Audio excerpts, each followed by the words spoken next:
Good morning. The hour of convening has arrived and the Senate will come to order. This time I would ask that all unauthorized persons exit the chamber. Funny story. I woke up one of my kids this morning saying that. I walked in the room and said, Good morning, the hour of convening has arrived and it's time for you to wake up for school. He didn't like that. Chair recognizes his good friend, the senator from the 53rd. Thank you, Mr. President, and I am truly proud to be your friend, and what a great job you do to guide the Senate and represent the people of Georgia. A moment into history. 1936, Burt Reynolds was born today. He was honored in 2003 at the Atlanta Film Festival, and he grew up in Waycross, Georgia, or somewhere in that area. He given us movies like Deliverance, which had none of my kinfolks in it. I want to make that clear. The Longest Yard, Gator, Smokey and the Bandit, Cannonball Run, and Sharky's Machine, all filmed in Georgia. Mr. President, the journal's been read and found to be correct. Is there objection to dispensing with the reading of the journal? Chair hears none, and the reading of the journal is dispensed with. Is there objection to the confirmation of the journal? Chair hears none, and the journal is confirmed. All senators who have bills and resolutions, please bring them to the Secretary's desk at this time. Mr. Secretary, first reading of Senate bills and resolutions, please. Senate Bill 143 by Senator Tippins of the 37th and others, a bill to be entitled an act to amend Part 3 of Article 8 of Chapter 14 of Title 44 of the Official Code of Georgia Annotated, relating to mechanics and material men. Judiciary. Senate Bill 144 by Senator Tippins of the 37th and others, a bill to be entitled an act to amend Part 1 of Article 1 of Chapter 3 of Title 8 of the Official Code of Georgia Annotated, relating to general provisions for housing authorities so as to limit the ability of Government city housing oversight. authorities. Senate Bill 145 by Senator Brass of the 28th and others, a bill to be entitled an act to amend Article 3 of Chapter 4 of the Title 3 of the Official Code of Georgia Annotated, relating to local authorization and regulations for Regulated manufacture. industries. Senate Bill 146 by Senator Parent of the 42nd and others, a bill to be entitled an act to amend Part 3 of Article 4, Chapter 11 of Title 16 of the Official Code of Georgia Annotated, relating to carrying and possession of firearms so as to establish the offense of making firearm accessible Public to a child. safety. Senate Bill 147 by Senator Parent of the 42nd and others, a bill to be entitled an act to amend Chapter 2 of Title 21 of the Official Code of Georgia Annotated, relating to elections and primaries generally so as to provide that counties and municipalities at their option may conduct an advanced voting on Saturday. Senate Bill 148 by Senator Huffstetler of the 52nd and others, a bill to be entitled an act to amend Title 28 of the Official Code of Georgia Annotated, relating to General Assembly so as to create the 2021 Special Council on Tax Reform and Fairness. Finance. Senate Bill 149 by Senator Butler of the 55th and others, a bill to be entitled an act to amend Chapter 2 of Title 21 of the Official Code of Georgia Annotated, relating to primaries and elections generally so as to provide for Senate Bill 150 by Senator Butler of the 55th and others, a bill to be entitled an act to amend Chapter 2 of Title 21 of the Official Code of Georgia Annotated, relating to elections and primaries generally so as to provide for automatic. Senate Bill 151 by Senator Albers of the 56th and others, a bill to be entitled an act to prevent organized retail crime, to amend Chapter 1 of Title 10 of the OCGA, relating to selling and other trade practices so as to provide for definitions, to provide for certain record keeping. Judiciary. Senate Bill 152 by Senator Robertson of the 29th and others, a bill to be entitled an act to amend Article 1 of Chapter 3 of Title 50 of the Official Code of Georgia Annotated, relating to the state flag and other flags so as to add a language to the Pledge of Allegiance to the state flag. Government oversight. Senate Bill 153 by Senator Dolezal of the 27th and others, a bill to be entitled an act to amend Title 20 of the Official Code of Georgia Annotated, relating to education so as to provide for goal academies to provide Education and youth. Senate Resolution 96 by Senator Mullis of the 53rd, a resolution honoring the life and memory of Mr. Charles R. Lusk and dedicating an intersection in his memory and for other purposes. Transportation. That completes the order, Mr. President. First reading of House bills and resolutions, please. House Bill 97 by Representative Leverett of the 33rd and others, a bill to be entitled an act to amend Article 2 of Chapter 9 of Title 15 of the Official Code of Georgia Annotated, relating to jurisdiction, power, and duties so as to require and Special provide. Judiciary. House Bill 106 by Representative Clark of the 147th and others, a bill to be entitled an act to amend Code Section 45-9-81 of the Official Code of Georgia Annotated, relating to definitions regarding the Georgia State Indemnification Fund so as to replace the term Veterans, Military, and Homeland Security. House Bill 134 by Representatives Anderson of the 10th and others, a bill to be entitled an act to amend Chapter 14 of Title 50 of the Official Code of Georgia annotated, relating to open and public meetings so as to exclude meetings relating to cybersecurity, contracting, and planning. Science and technology. House Bill 153 by Representatives Widower of the 119th and others, a bill to be entitled an act to amend Part 2 of Article 15 of Chapter 1 of Title 10 of the Official Code of Georgia annotated, relating to the fair business practices of 19. Agriculture and Consumer Affairs. That completes the order, Mr. President. Secretary, please read the reports of our standing committees. Mr. President, the Senate Committee on Education and Youth has had under consideration the following legislation and has instructed me to report the same back to the Senate with the following recommendation. Senate Bill 88 do pass. Respectfully submitted, Senator Payne of the 54th District Chair. That completes the order, Mr. President. Ms. Secretary, please read bills and resolutions for the second time. Senate Bill 27 by Senator Thompson of the 14th and others. Professional licenses extend the time a member of the military has to qualify for the issuance of a license, electrical contractor, plumber. Senate Bill 43 by Senator Brass of the 28th and others. Non-Covered Eye Care Services Act, enact. Senate Bill 45 by Senator Thompson of the 14th and others. Professions and businesses, individuals who move to the state and establish residency to obtain a license by endorsement to practice certain professions and occupations in the state provide. Senate Bill 46 by Senator Burke of the 11th and others. Health, certain medical personnel to administer vaccines during public health emergencies under certain conditions authorized. Senate Bill 81 by Senator Mullis of the 53rd and others. Office of College and Career Transitions, change name to the Office of College and Career Academies. Senate Bill 87 by Senator Rhett of the 33rd and others. Senator Jack Hill Veterans Act, enact. That completes the order, Mr. President.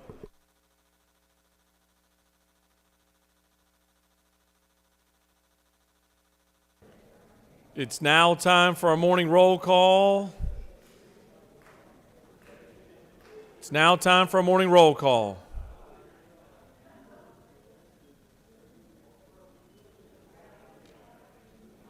Are there any motions to excuse?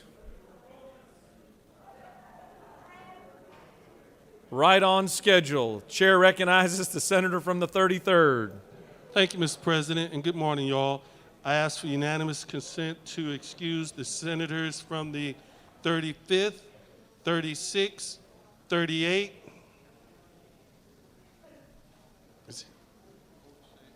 46, sir.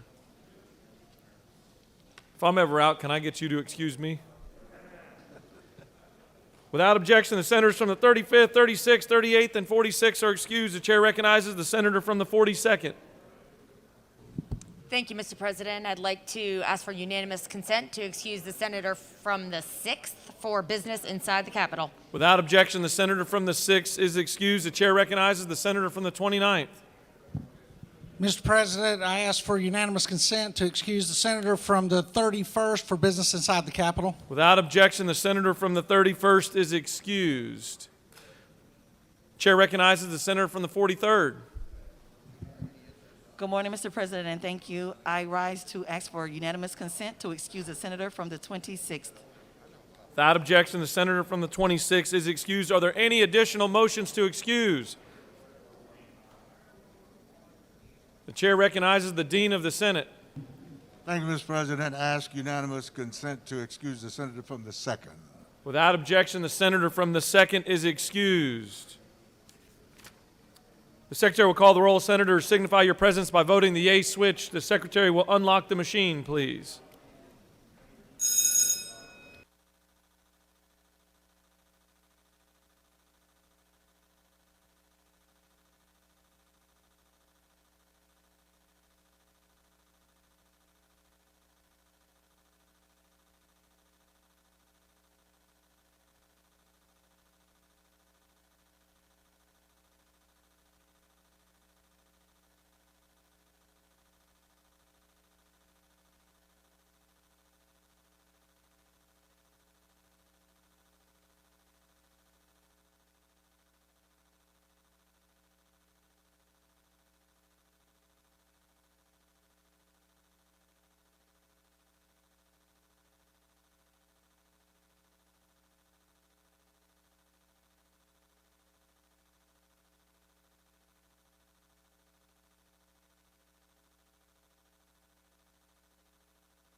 Have all senators voted?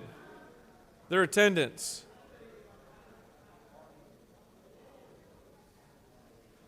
We're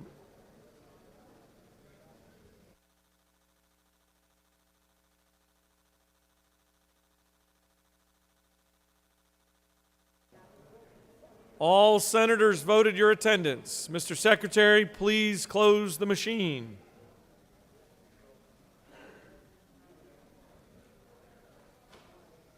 It's now time for a morning devotional. I ask that all senators please take your seats and cease all audible conversations. Doorkeepers, please secure the chamber. I'd like to recognize my good friend, the senator from the 34th, to lead us in our Pledge of Allegiance and to introduce to us our chaplain of the day.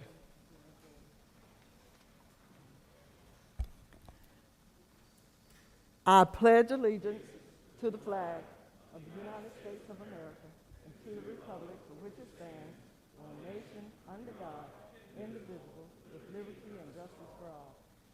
And now the Georgia flag.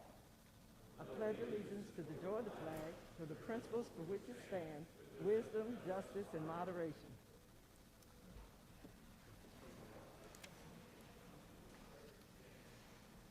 A charge to keep I have, a God to glorify. Y'all have to forgive me for a second, because last year, if you were here, you might recall he was my pastor of the day. But for whatever reason, we never did find the answer, I was not feeling my best. I was taken over to Emory, and look at me today, standing before you with my pastor again, using what we do at my home church. The Reverend Jeffrey Scott Copeland is a native of Oak Ridge, Tennessee. He received his ministerial license in 2001 and ordained in 2004 at our home church, Antioch Baptist Church North in downtown Atlanta, Georgia, under the leadership of the late Dr. Cameron Madison Alexander. Reverend Copeland is the pastor of Prospect Missionary Baptist Church in Lafayette, Georgia. Additionally, he serves full-time on the ministerial staff at Antioch Baptist Church North in Atlanta. Reverend Copeland is affiliated with the National Baptist Convention, USA, the General Missionary Baptist Convention of Georgia, and the First North Georgia Baptist Association. Reverend Copeland served 4 years in the United States Navy prior to being honorably discharged. He earned an Associate of Science degree from the RETS Electronics Institute in Louisville, Kentucky, and a Bachelor's of Science degree in Christian ministry with honors at Point University in Atlanta, Georgia. His benevolence, charitable Christian experience, and service have not gone unnoticed. He was honored by Antioch Baptist Church North as Man of the Year in 1999 and by the Concerned Black Clergy at its 2001 awards banquet with its Overcomer of the Year award. In 2008, he received a Community Service Award from the Produce of the Power Recovery Ministry for outstanding contributions and service to the greater Atlanta community in the area of substance abuse. Reverend Copeland is married to Larissa Copeland and has a son, Jeffrey Noah Copeland. The family resides in Marietta, Georgia. I now give you Reverend Jeffrey Copeland.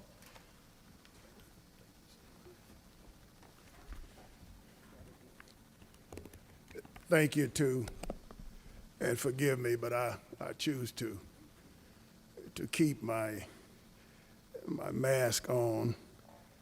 But thank you to my good friend and sister, Senator Valencia C., for that introduction. To this Lieutenant Governor, Jeff Duncan, and to President, Senator Butch Miller, and to all of my brothers and sisters and servants in this great state of Georgia. We bring you greetings from the Prospect Missionary Baptist Church and all of her members in the great Queen City of Northwest Georgia, Lafayette, Georgia, where Representative Steve Tarrant and Senator Jeff Mullis serves as our legislators. And we certainly thank you once again for this opportunity. Lieutenant Governor has given me the privilege to speak until 6 o'clock this evening, he said, when he has dinner. But it'll probably be just me here. I have a burden that the Lord has placed on me for this devotional message, and it comes out of the book of Isaiah, chapter 6. And let me say real quickly, thank you to Sister Emily Anderson for her ministry of making all of the chaplains feel like they have something to say when we don't feel always that way. Thank you to her service in the Secretary's office. The book of Isaiah, chapter 6. The book of Isaiah, chapter 6, and verse 1. In the year that King Uzziah died, I saw also the Lord sitting upon a throne, high and lifted up, and his train filled the temple. Amen. I think that's enough.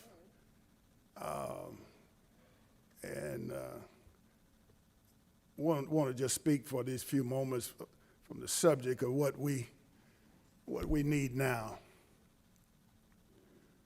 What we need now. God's call to this prophet Isaiah came during a very dark time. It was a very dark time in the history of Judah. The scripture says it was in the year that King Uzziah died. It was also a time when this chosen people had walked away from God, and God had judged them. It was then that the Lord called this prophet Isaiah into service. And it was then when Isaiah answered the call, when he said, "Here am I, send me." He made himself available to God's will for his life. And that's a picture of a full life when you avail yourself to serving him and his purpose. And I want to commend each one of you on this day for your service to this state, but more so to our God. When you're called into service, don't always expect an easy path. But as a leader, expect some trials and tribulations, some good trouble. Jesus Christ says, be of good cheer, for I have overcome the world. Isaiah served during a time when the king he had known, Senator C., had died. But it was during that time that God showed himself. He showed who he was and his plan to save. And Isaiah connects this encounter by saying it was in the year that King Uzziah died. Are you praying with me? King Uzziah had made a great impact for good, Brother Miller. Under his leadership, he had accomplished much. He had established the nation politically and militarily. But more importantly, he had established them spiritually. For he sought God in prayer. But something happened to this king in his final years. And you know, you got to be careful. It's good to make sure you start good, but it's better to end good. He had established peace and prosperity, but he got full of himself. His success went to his head, and he became proud and arrogant and unfaithful.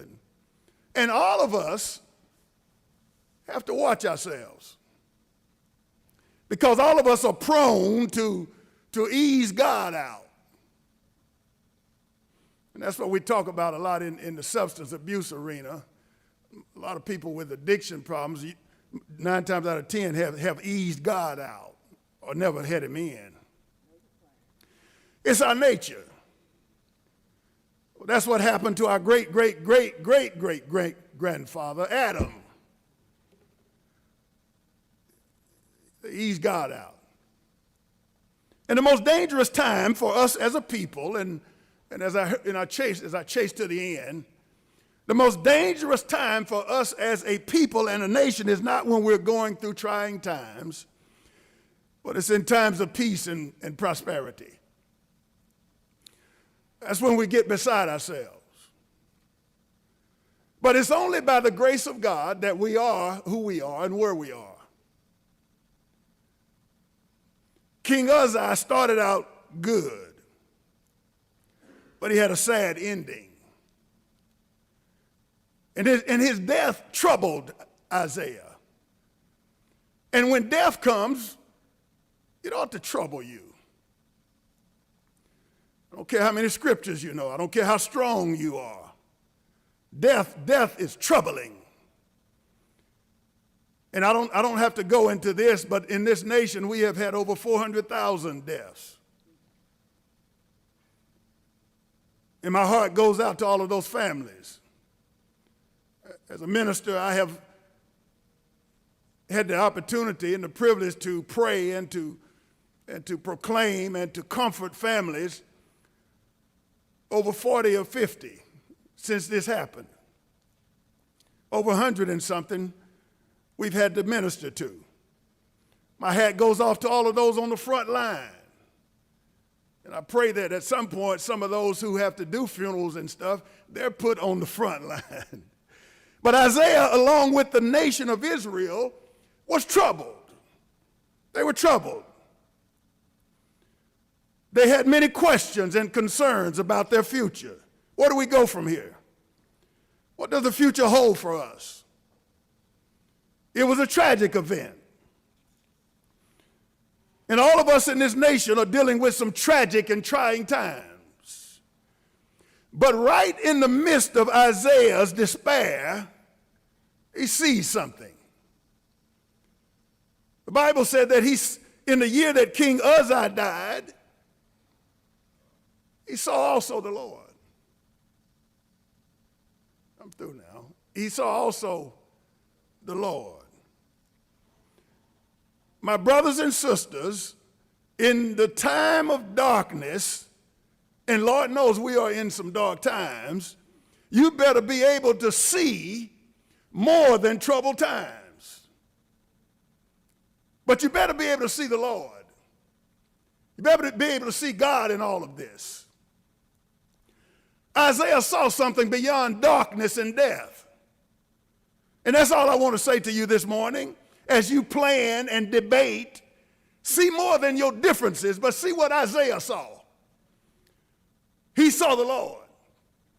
His eyes were taken off of the events of the nation and his little world, and he fixed them on a Savior. His mind was taken up from the passing of a king to the one who never gets sick, never gets old. In the year King Uzziah died, he saw the Lord.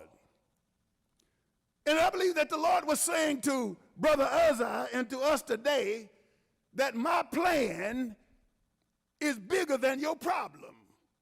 Oh, let me say that again. You look kind of cool. But my plan is bigger than your problems. And so we need to look at what he saw. Isaiah said, I saw him. And my question to you as you go into your session, what do you see? What do you see? Because when you see the Lord, you can't remain the same. I saw him this morning, Sister C. When I woke up this morning, it was dark, but the sun was shining. I saw him when he touched me with a finger of love this morning. That's why we're here this morning, because he gave you another day. What do you see? I can see the Lord. And you can't see the Lord and not have some hope in this country. You can't see the Lord and not speak to your neighbor because of their color or their creed. Help me, somebody. When you see the Lord, he changes you. And that's all I want to say. That's what we need. That's what we need. We need to see him. Isaiah saw him. How did he see him? He saw him sitting high. He was sitting high. See, and there's no one higher than him. He sits high. His thoughts are higher than ours. His ways are much higher than ours. Now, thank God that he sees, he sits high, and he looks low. And he was sitting on the throne.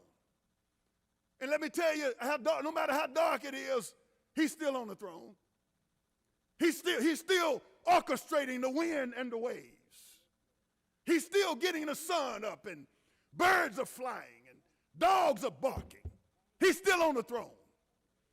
He's still giving life to those who have lost. He's still on the throne. And so I pray that you see something today.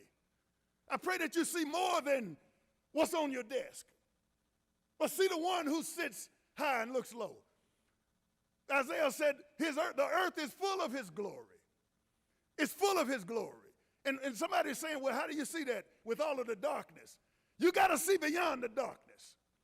And as I told Prospect in Lafayette, Georgia, in the mountains, northwest Georgia, morning is coming. Georgia, morning is coming.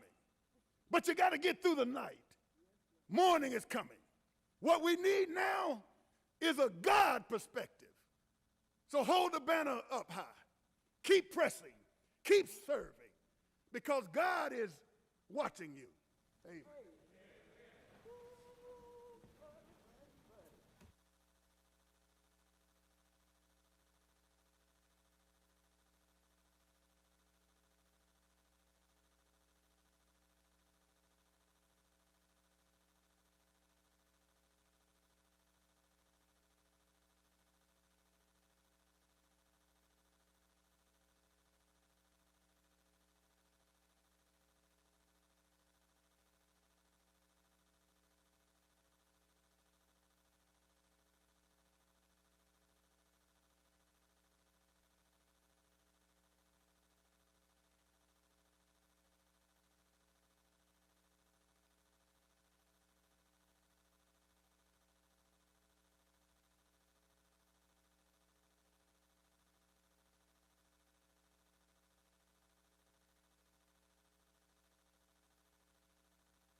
Senate will come back to order. Are there any unanimous consents?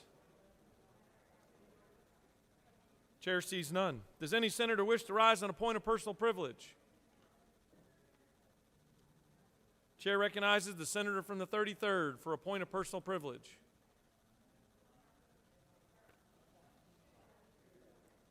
Does the senator from the 33rd have a point of personal privilege?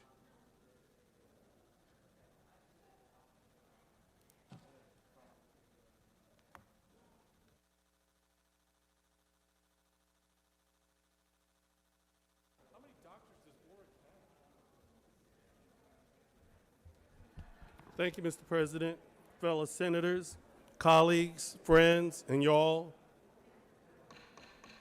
Just two quick announcements. For some of y'all, you may not realize that this is Chinese New Year, and this is the year of the ox. Starting on February 12th, which is the day after today, the Chinese Lunar New Year Day begins and lasting until January 31st of 2022. It is known as the Year of the Ox. People born under this sign of the ox have an honest nature and are known for diligence, dependability, strength, and determination. These reflect traditional conservative characteristics. And if you see somebody and it's Chinese New Year, just say, Ni hao ma, which means, how are you? Also, one more thing, Ron Bugle wanted me to remind everybody that next Wednesday is Ash Wednesday, and he will be offering ashes all day on that day in the Capitol. Lent is the 40 days from Ash Wednesday to the Saturday before Easter.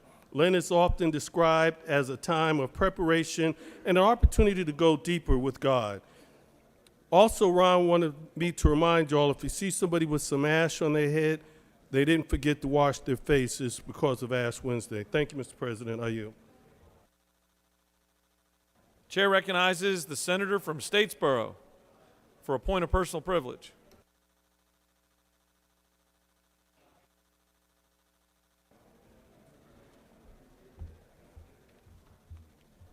Thank you, Mr. President. It's an honor to be here. It's an honor to be at the well for the first time. I'd like to recognize a special lady from Evans County, Georgia, Claxton, Georgia, Miss Louise Wilkerson. Miss Wilkerson is a native of Evans County. She's a 1958 graduate of Evans County High School and a 62 graduate of Savannah State University, earning an advanced degree from Armstrong State University and Georgia Southern University. She began her teaching career with the Evans County school system in 1962 and retired after 35 years of service as a classroom teacher and media specialist. After retirement, she spent 2 years working at the Claxton Regional Youth Detention Center as a classroom clerk and librarian. While at the RYDC, she assisted in establishing a library for the detention center use. Ms. Louise believes that service to mankind is a service to God, as many of us in this room do. She continues to give back to her community as a dedicated member and worker for numerous civic, religious, and community endeavors. She is a member of the First African Missionary Baptist Church and appointed member of the Evans County Board of Registrars, including serving as a poll worker for all elections. A graduate of Leadership Evans, the Rosebud Garden Club, life member and past president of the Georgia Association of Garden Clubs, life member of Georgia Association of Retired Educators, a member of Savannah State University alumni, past matron of Sweet Evening Breeze, number 269, Order of the Eastern Star, and Alpha Theta Zeta of Zeta Phi Beta sorority of the Savannah chapter. Presently, Ms. Louise is an active volunteer, spending much time and energy serving with the Action PAC, appointed board member, Evans County Community Center executive board member, Evans County Cares executive board member, Georgia Cares helping with Medicare and senior citizens, and other community projects. She was awarded the Distinguished Service Award in 2016 by the Claxton Evans County Chamber of Commerce for her tireless contributions to her community. Ms. Louise's latest contribution to her community is working on the creation of the Evans County African American Archive and Museum. Under her leadership, historical documents, photos, memorabilia, and other significant items have been collected, archived, and displayed in this impressive museum. When I talked to Miss Louise this morning, she told me one of the last items to go in the museum is a picture of our own Senator, former Senator Jack Hill. Louise and her husband, Eugene, have 2 children and 2 beautiful grandchildren. Thank you, Mr. President. Chair recognizes the senator from the 9th for a point of personal privilege.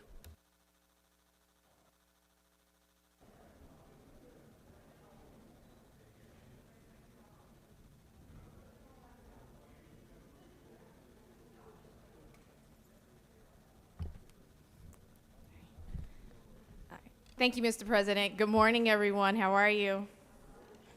I rise today to honor one of our great leaders from Atlanta, Georgia. I grew up right here in Metro Atlanta. I remember our most prominent buildings in our downtown skyline were the Western Peachtree, the Coca-Cola building, and the Hyatt. I remember always asking my mom as we drove through downtown, "What is that flying saucer? It looks like the Jetsons."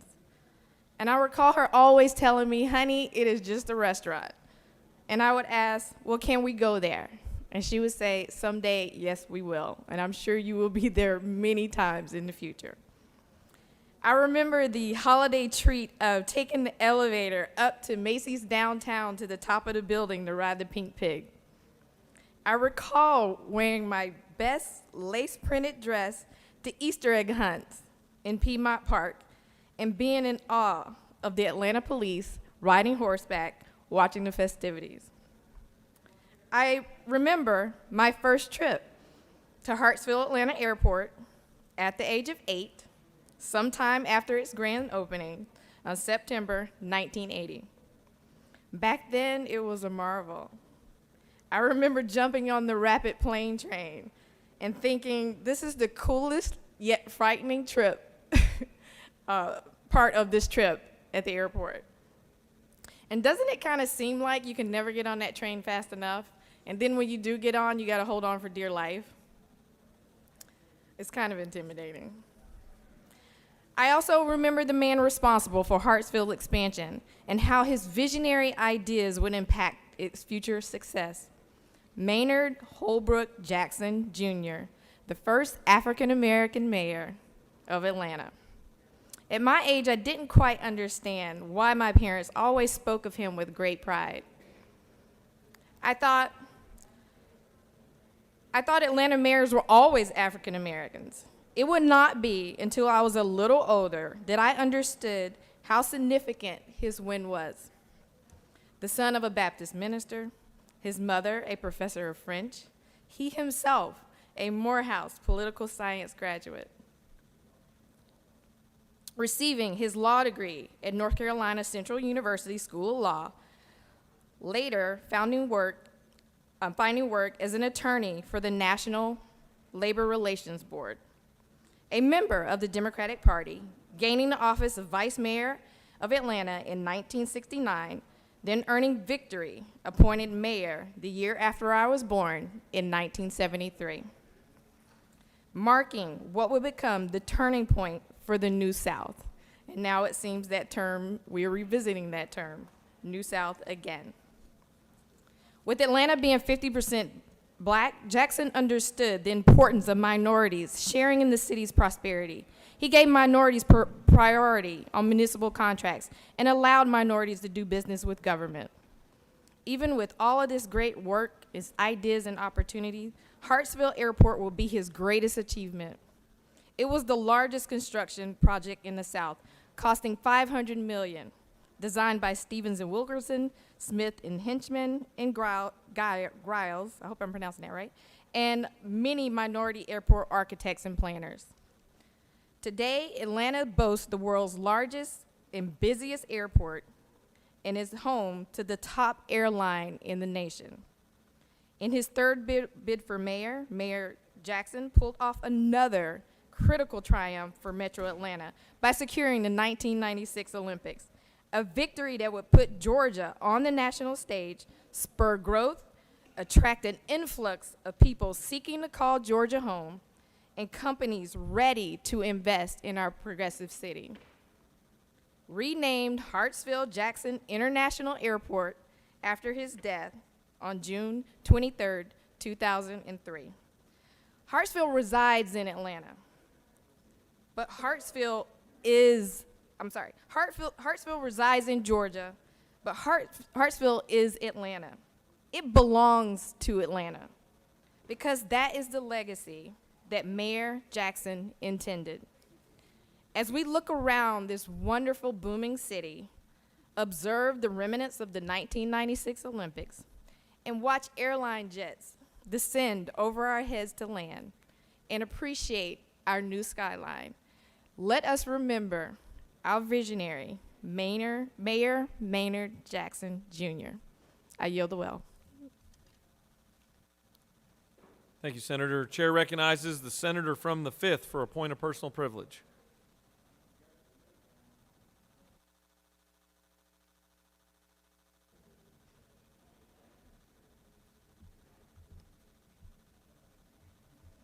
Thank you, Mr. President.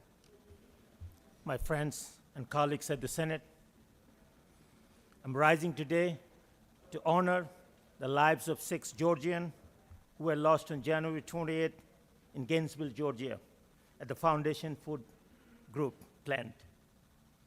The nitrogen leak has been well documented in the news. I also want to take a moment in this body to recognize the tragedy or its impact on our state. You should never forget their names. Jose de Jesus Elias Cabrera was 45. Corey Allen Murphy, 35. Nelly Perez Rafael, 28. Saul Suarez Bernal, 41. Victor Velez, 38. And Edgar Vera Garcia, 28. Georgia is the nation's #1 poultry state, producing more than 31 million pounds of chicken and 7 million table eggs every day, according to the Georgia Poultry Federation. Chicken are the largest single agricultural commodity in the state, producing over $2.4 billion in farm income annually. Poultry makes up half of all state agricultural economy. It is essential to our well-being, but we can't forget the human cost of producing that well-being. You might eat a chicken biscuit for breakfast, or pull through a Chick-fil-A for lunch, or sit down with your family around a rotisserie from the grocery store for dinner, but seldom do we,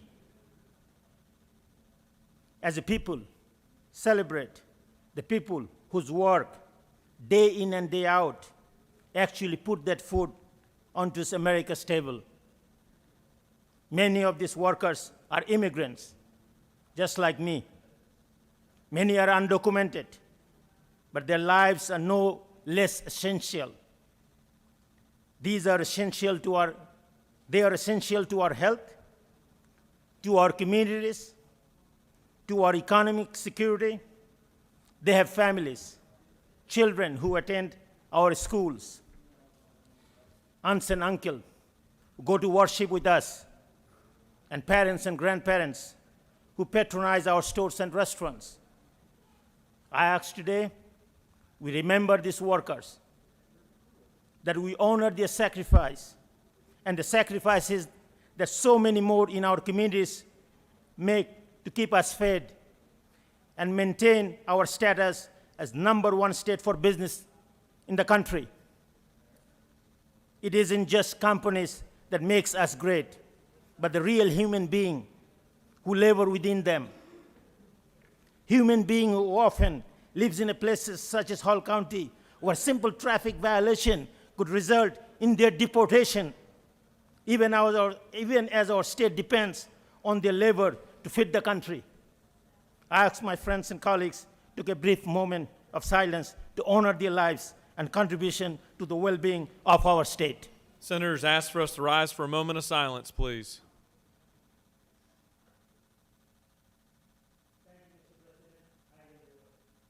Thank you, Senator. Chair recognizes the senator from the 14th for a point of personal privilege.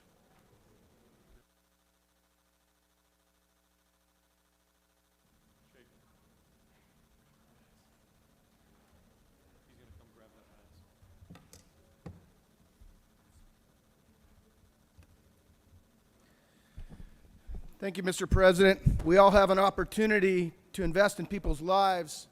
Many of these young people look up to us in the positions we're in.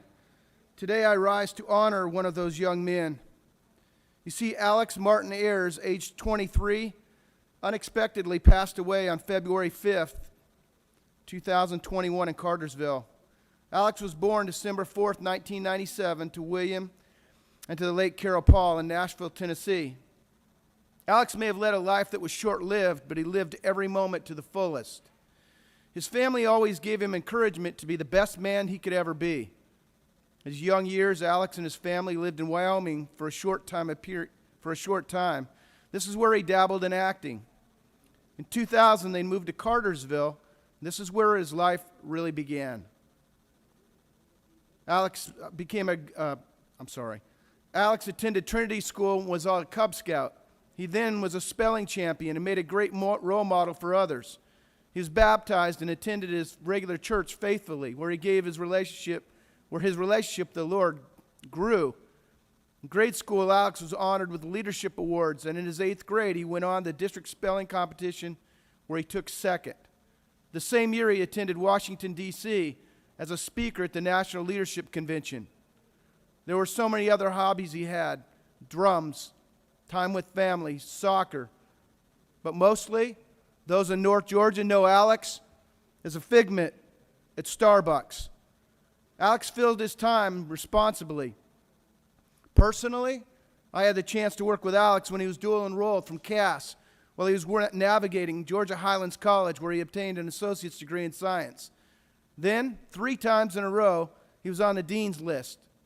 He then moved on to KSU, Kennesaw State University, where I had the privilege to work with him as he sought a bachelor's degree in criminology.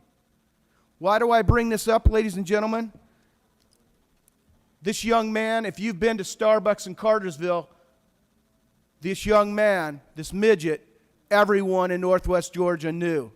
Not only memorized your order if you pulled up, but Starbucks was so struck with what the impact he had on the community, they shut down in honor of Alex. If you pull to Cartersville right now, you'll see hundreds, if not thousands, of flowers in tribute to Alex. Right now, they have a viewing 3 days because they can't get enough people in to visit. I bring this up to say, regardless of where you are in life, regardless of whether you're a midget, whether you're 6 foot tall, you never know the impact you have on other people's lives. Alex, many of us miss you, my friend, and one day look forward to seeing you again in heaven. But until that day, I pray that we have the same impact on lives that you do. And with that, Mr. President, I ask for just a moment of silence for Alex and his family. Senators ask for us to rise for a moment of silence. Amen. And I yield well. Chair recognizes the senator from the 34th for a point of personal privilege.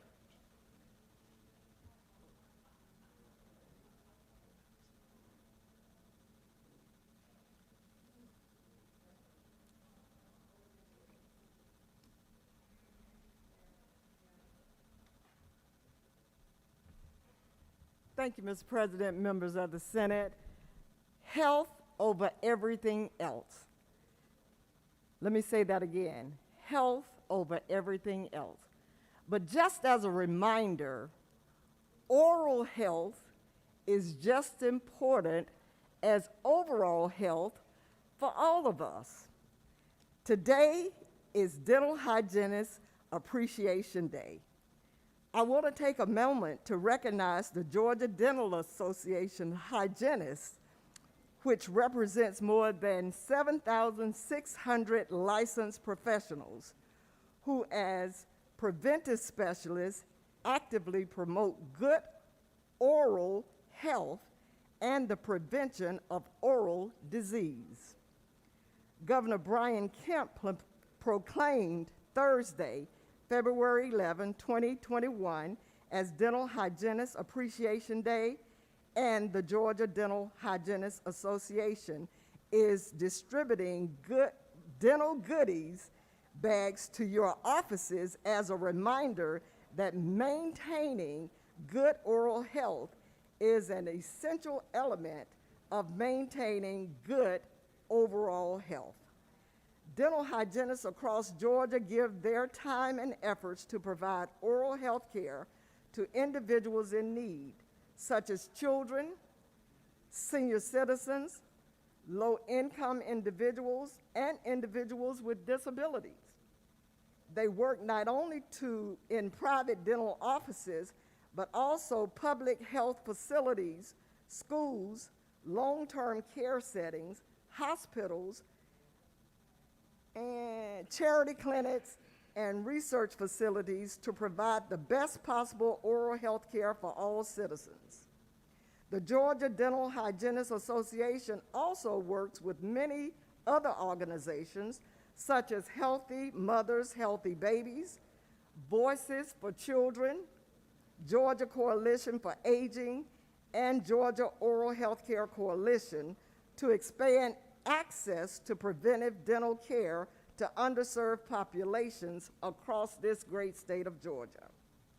Please join me in thanking the Georgia Dental Hygienists Association and all of Georgians' licensed dental hygienists for their professionalism and expertise in working to improve the oral health of Georgians. Thank you. I yield the well.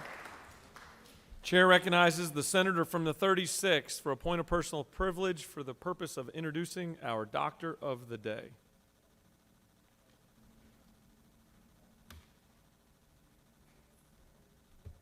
Thank you, Mr. President. Colleagues, our Doctor of the Day may be familiar to some of you. Dr. Florence LaCroix was here just in recent weeks serving as Doctor of the Day, very selflessly giving her time. She is an anesthesiologist of 33 years of practice and continues practicing at Northside Riverdale Outpatient Imaging Center. And she is a Vanderbilt, did a residency at Vanderbilt University and has been on the faculty in Connecticut at Emory University and the University of Connecticut. And her research and her emphasis was on acute lung injury and asthma. She's practiced also at Wellstar Keystone, Atlanta Medical Center North, Northside, and several outpatient surgery centers. She's an adjunct professor at Andrew Young School of Public Policy now down at Georgia State with research focusing on medical liability, patient safety, and physician burnout. We've heard of that. We want to thank Dr. LaCroix, who is, of course, a member of the American Medical Association, the Medical Association of Georgia, and the Medical Association of Atlanta, a board of directors member there. So she is in the medical aid station today, and we hope that each of you remains in good health and doesn't require any medical attention, but we want to thank and recognize Dr. LaCroix for her service, her long years of service, and her service for us today under the Gold Dome. Thank you. Chair recognizes the senator from the 24th for a point of personal privilege.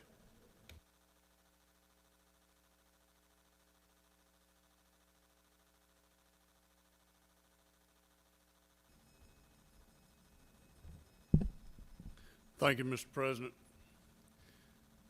I've never come to the well 2 days straight, but today I have to come with a burdened heart. Many of our chaplains have told us to live each day like it may be our last.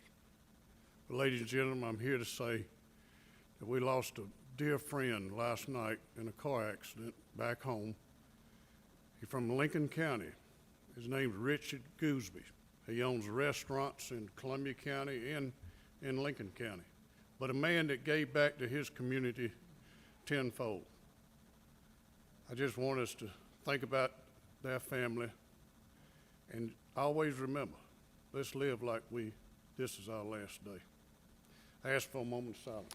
Senators, ask for us to rise for a moment of silence. Thank you. Chair recognizes the senator from the 44th for a point of personal privilege.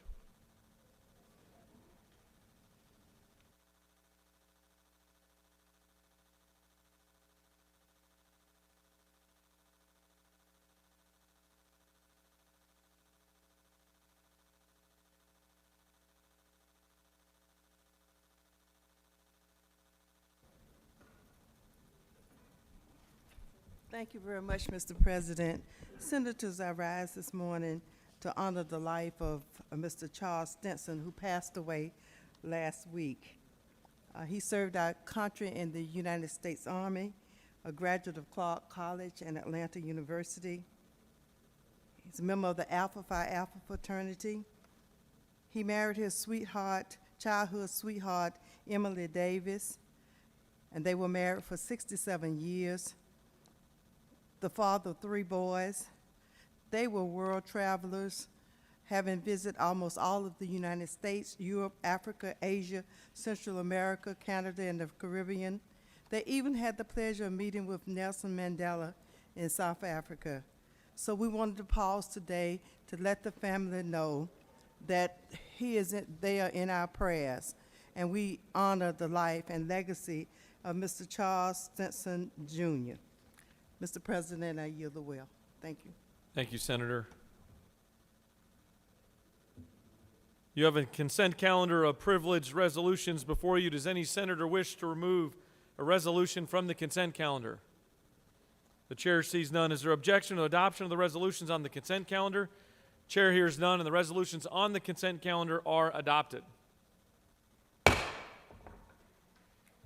there any motions to withdraw and commit? Chair sees none. We are now moving on to the rules calendar.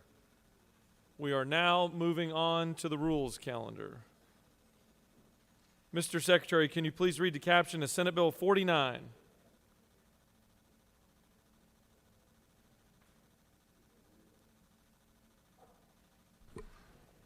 Senate Bill 49 by Senator Dixon of the 45th and others.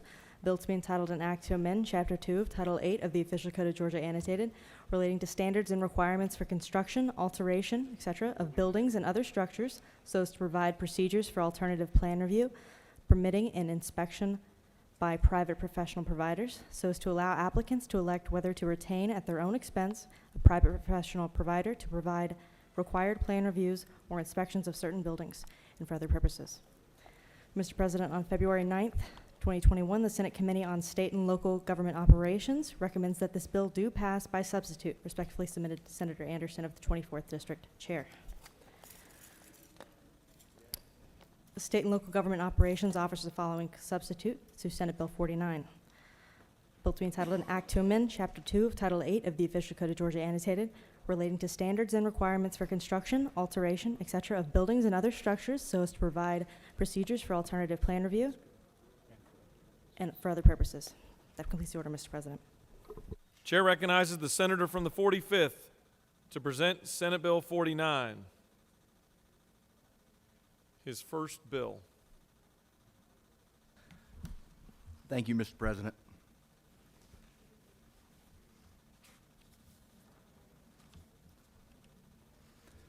I'm excited today to come to the well for the first time to present Senate Bill 49 with its subcommittee. It has to do with private providers of building inspections and plan review. Due to local government offices closures as a result of COVID-19 restrictions, March 20th, governor's executive order to allow applicants to hire private professionals to perform construction plan review and building inspections without having to wait for the statutory time limits. This proposal would codify that portion of the executive order. I'll go through some of the highlights of the bill. First, applicants would still need to submit completed application to the county. Secondly, the county would still make a determination whether or not it could perform the regulatory action inspection within the statutory time frame. Third, if the applicant chooses to use a private provider for these services, the regulatory fee for the county would be cut in half. And then fourth, if the county determines that it could have performed the service within the statutory time frame, the county shall charge a convenience fee not to exceed the the full amount of the actual regulatory fee associated with the service, regardless whether the applicant lets the county perform the service or elects to use a private provider. I'll now tell you about what the sub add and changes. This is a friendly substitute. The new language was brought to us by proposal of an amendment from the Home Builders Association of Georgia. We also received a letter of support for the proposed amendment language from the Building Officials Associations of Georgia. There's 2 points to be made within the substitute. The first, the substitute to Senate Bill 49 includes qualified inspectors as defined in OCGA 8-2-26 within the definition of private professional providers. Secondly, the substitute further clarifies qualified inspectors would only be allowed to provide services specific to their certificate or license. Mr. President, I yield the well for questions. You might regret that. Chair recognizes the distinguished Rules Chairman.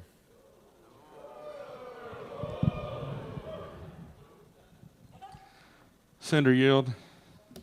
Yes, sir. Looky here.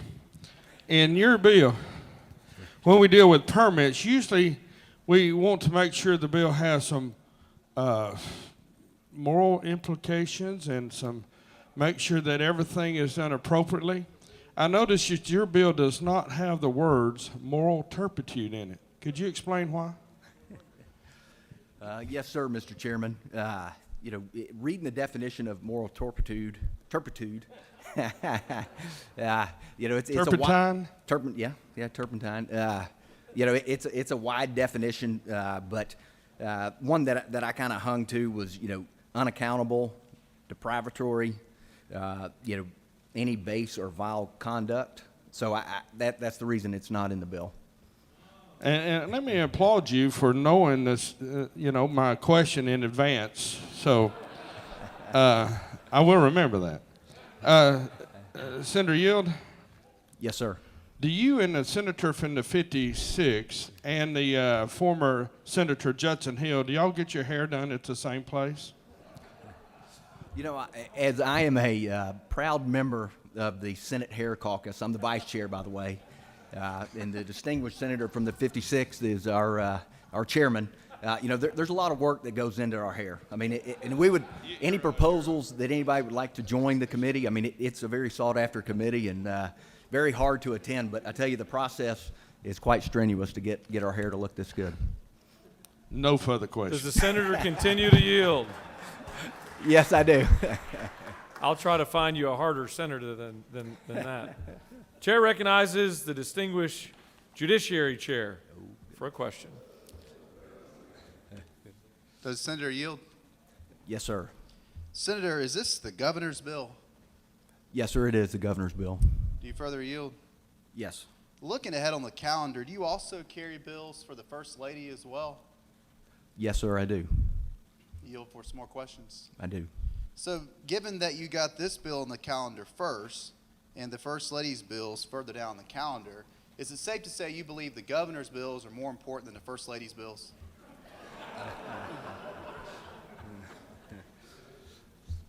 As a man that's been married for 17 years, I pause to make sure I answer this question correctly, and the answer would be no.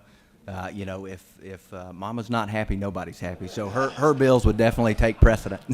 One last question, if you will.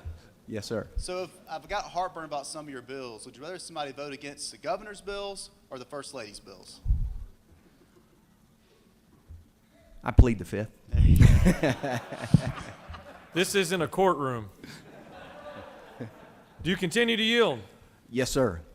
Chair recognizes the senator from the 29th for a question.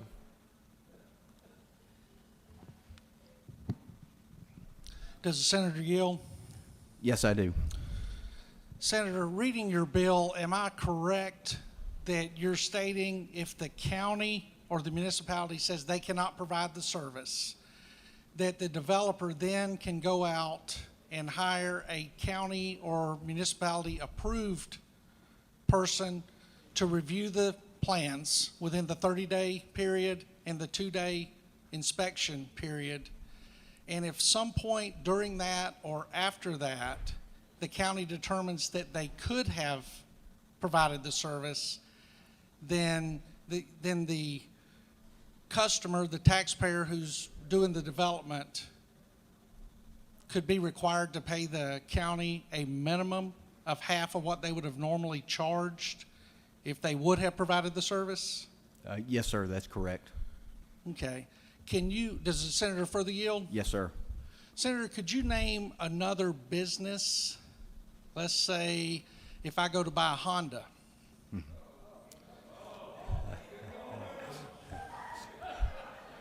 And this particular Honda dealership does not have the vehicle that I want, the exact vehicle I want, but another Honda dealership that's owned in full or partially by a good friend of mine and yours has that vehicle, then I go and pay the full amount for that vehicle, but then I have to drive back across town and pay that other dealer at least half for his vehicle, even though he didn't have what I wanted? Can you name another business that could do that, Senator? No, sir, I couldn't. The comment I would make to that, as far as the regulatory fee, the 50%, and I understand, that the counties, there still would be some work that would be required if they choose to use that third-party provider. There would still be a review process as it comes into the county, and then there would also be some processes and things that the county would still have to do. Does the senator continue to yield? Yes, sir. Would those other services they will offer, would they be primarily administrative services and not to the level that the taxpayer would be receiving from the third-party contractor that was brought in and being paid? Yes, sir, you're correct. And does the senator continue to yield? Yes, sir. Am I clear that what we're attempting to do is codify a provision that was put in place during an emergency when we understood that there would be shortages of non-essential personnel that may qualify in this, and now we are going to codify that into law so that this will stand until it doesn't? Yes, sir, you're correct. Thank you, Senator. Do you continue to yield? Yes, sir. There's more lights now than when you started. Chair recognizes the distinguished member of the Hair Club, the senator from the 56th. Thank you, Mr. President. That would be Chairman. My apologies. Accepted. Will the senator yield? Yes, sir. Senator, you mentioned you were the vice chairman of a certain caucus. In your new role, I have been petitioned during your presentation by both the majority and the pro tem to become ex officio members of that club. Would you allow them to join?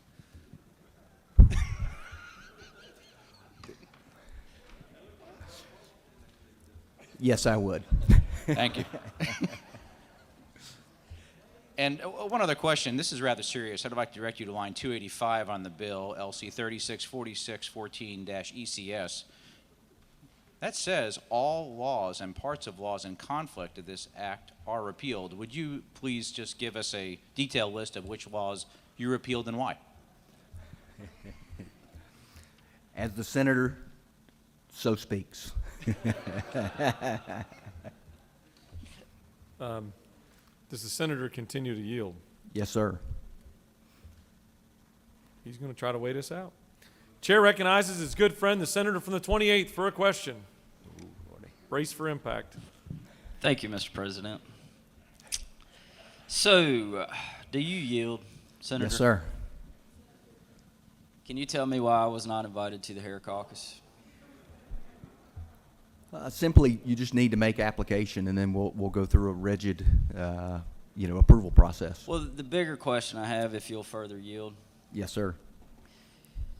When I mentioned this to you earlier, and I talked about potentially running for chairman of this Hair Caucus, can you comment as to why you voted for the senator from the 56 as chairman over me?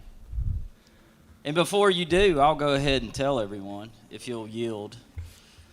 Is it not true that you voted for him as chairman because you thought he'd be kicked out in the next year because his hairline is receding pretty quickly? Is that not true?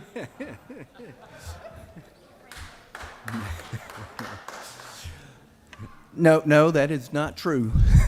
Yeah, the reason I voted for the distinguished chairman was, we share the same style of hair. My wave goes a little bit higher than his because I'm a little more vertically challenged than the chairman. So that adds a couple inches of height to me. So that's my basis for voting for him as chairman. No short jokes, please. Recommendation from the chair here, it might have to do with the amount of gel that you put on your hair. Maybe a further Agreed. opportunity would be to put more gel. Sir, not certain we're going to have enough time in the day, but do you continue to yield? Yes, sir. Chair recognizes the senator from the 19th for a question. Thank you, Mr. President. Senator, do you yield? Yes, sir. First of all, Senator, I know you've put a lot of time into this, and I appreciate the efforts you've put into this bill. We know that you also care about every word that's put in here, so I want to ask you about a couple of them. I know that every one of them matters. On page 2, lines 21 and 23, you've added the word professional before architect and before engineer. Is it true that that's really just a swipe at our friends from Georgia Tech? No, sir. Thank you for clearing that up. I think it probably helps you pick up at least one vote. The second thing I note is that in the Appropriations Committee, we get minutes from all the other committees' meetings, and we know you had a question in your regular committee about the letters EC at the top of the page. And we know they cleared that up for you. So my question now is, can you tell me what the words ECS, or the letters ECS, mean at the top of this page? Yes, sir, Mr. Chairman, I can. It's Executive Council Substitute. Thank you. You're welcome. That's what you get for that Georgia Tech comment. Chair recognizes do you continue to yield? Yes, sir. Chair recognizes the senator from the 41st for a question. Does the senator yield? Yes, ma'am. Senator, I acknowledge we've spoken about this already, but I just want to get some clarity on line 111. Following up on the senator from the 29th's question, it says that you've added the words or both, which would mean that I could pay the full fees to the private person who does my review, and then should the city or county decide to, and it doesn't explain to me, or does it explain to me why they might decide, they could turn around and charge me the full fees on line 111. Could you speak to that, please? Yes. The intent is if the builder or contractor decides to move forward with the private provider, and the county, and they initiate that, then they'll be due 50% of what the total fee would be initially. And if the county can prove that they were able to perform that service for the builder within that statutory time frame, then they could charge a convenience fee up to the full amount of the fee. Does the senator continue to yield? Yes. Yes, sir. So I understand what you intend to do with this bill.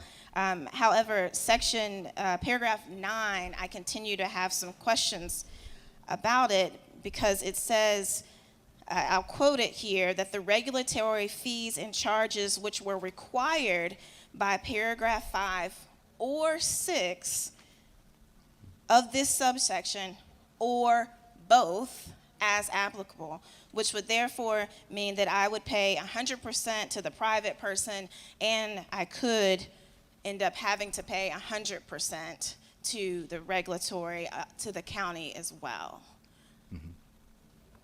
That's my understanding. Could you help me, please? Yes. I mean, like I said before, the intent is that the county's got to prove that they can provide that service before they could charge that additional convenience fee or the full amount. Sure. Does the senator further yield? Sure. Thank you for your time. I appreciate it. I understand the intent. I just do not believe that this bill actually reaches the intent. Okay. Thank you. Does the senator yield? Yes. Does the senator, you had hesitation in your voice. I was getting some hand signals, but yes, I do yield. Chair recognizes the senator from the 52nd for a question. Thank you, Mr. President. Will the freshman senator from, I believe it's Buford, yield? Yes. The city there, I wonder about sometimes, but I noticed on multiple lines here, you have the word affairs. On almost 30 lines, you're talking about private professionals. Line 200, submission by a private professional. Now, unlike the senator from the 53rd, I don't get into moral turpitude, but I just ask the question, is there anything in this bill that bars campaign funds from being used to hire these private professionals? As the senator so speaks.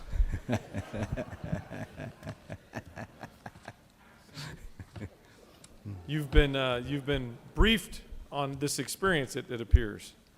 Yes, I did my homework, Mr. Do you President. continue to yield? No, sir, I yield the well.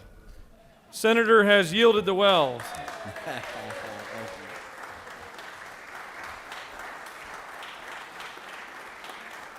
Any other senator wish to speak for or against the measure? The chair sees none. The question is on the adoption of the committee substitute. Is there objection to adoption of the committee substitute? Chair hears none. The committee substitute is adopted. Is there objection to agreeing to the report of the committee which is favorable to the passage of the bill? Chair hears none. The report of the committee is agreed to. Is there objection to the main question being ordered? Chair hears none, and the main question is ordered. Questions on the passage of the bill by substitute. All those in favor vote yea. Opposed, nay. The secretary will unlock the machine.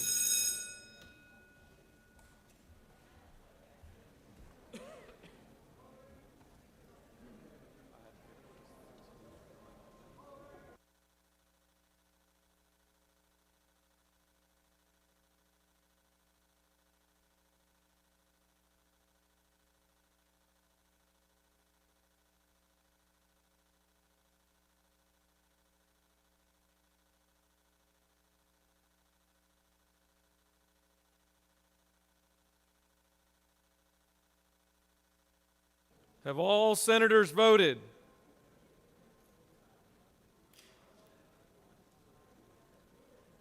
Have all senators voted?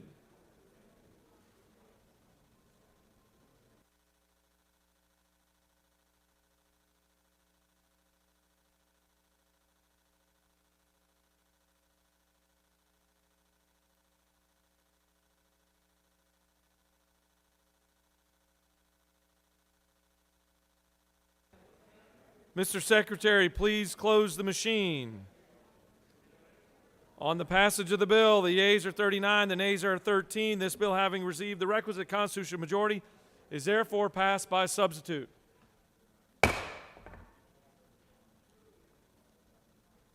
Congratulations, Senator.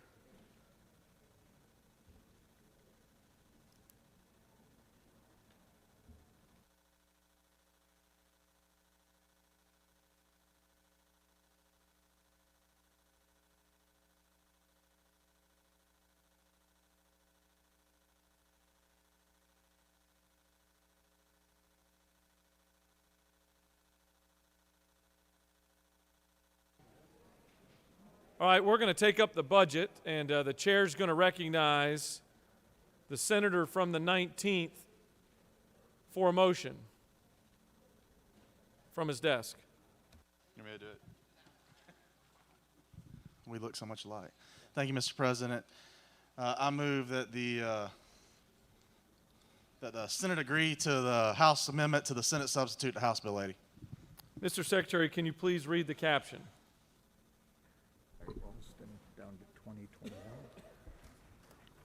House Bill 80 by Representative Ralston of the 7th and others. Bill to be entitled an act to amend an act making and providing appropriations for the state fiscal year beginning July 1st, 2020 and ending June 30th, 2021.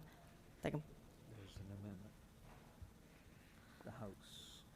Mr. President, the House offers the following amendment submitted by Representative England of the 116th. Amend the Senate substitute to House Bill 80 by inserting the numbered sections and amounts appropriated therefore as contained in the attached document, House Bill 80 Senate substitute, as amended by the House, in lieu of the corresponding numbered sections and amounts appropriated therefore as contained in the Senate substitute, which are hereby stricken. That completes the order, Mr. President. Chair recognizes the Appropriations Chairman to speak to his motion.